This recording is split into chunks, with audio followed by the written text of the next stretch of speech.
All right, now we're in the trust and respect aspect. This comes right after rules of engagement. So you've set the appointment, got 5 commitments. They've walked in the door, you get 4 commitments. The only one you don't get is that they write your name and your number down. So you still establish that that the purpose of being there is to find out if what you have is what they want. That was the second one. Number 1 is how long you're going to talk. Give them permission to say no. And then let them know there'll be a commitment made at the end of this conversation, depending on if they want the product or not. Then you start a TRC. Everything is hinging on that TRC. And what you're going to do is you're going to move into that very naturally, very organically. If you've taken any kind of data from them, it's a great place to start. But you're simply going to ask them questions. Now, this is called permission interviewing. It's not an interview per se, it's just a conversation. And so you're going to ask the next question, so after the first one, based on the answer that they give you. So I'm going to illustrate that for just a second.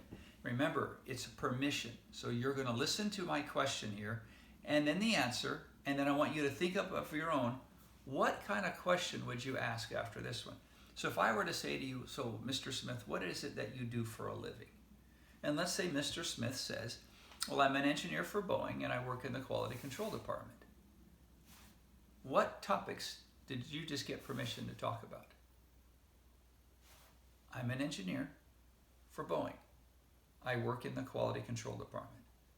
So we have engineer, we have Boeing, quality control.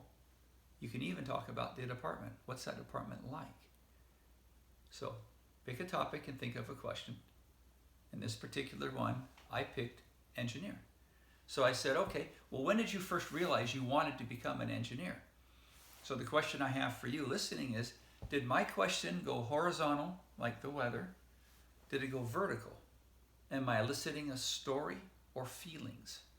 Anytime you go vertical, you increase the probability that there'll be trust and respect in the conversation, as long as you're neutral, no judging. So I'll say, well, when did you first realize you wanted to become an engineer? Now it's going to elicit the story, right? So here would be a probable answer. Well, my father did hard labor, so he never had any money. And he told me that engineering was a good profession to go into. Okay, I'm going to read it again. Tell me, or come up with your own, keep thinking you're right here. What questions, what topics can you talk about now? What topics can you ask questions on? Well, my father did hard labor, so he never had any money. And he told me that engineering was a good profession to go into. Father, normally a taboo, talk about family. Hard labor and father combined, another alleged taboo in society. No money with a father who did hard labor, another alleged taboo in society. None of them are. The only hindrance you're going to have in doing this process is your own fear. And that fear is going to trip you up until you realize people want to connect. People would die to tell you the story as long as you're neutral in that process.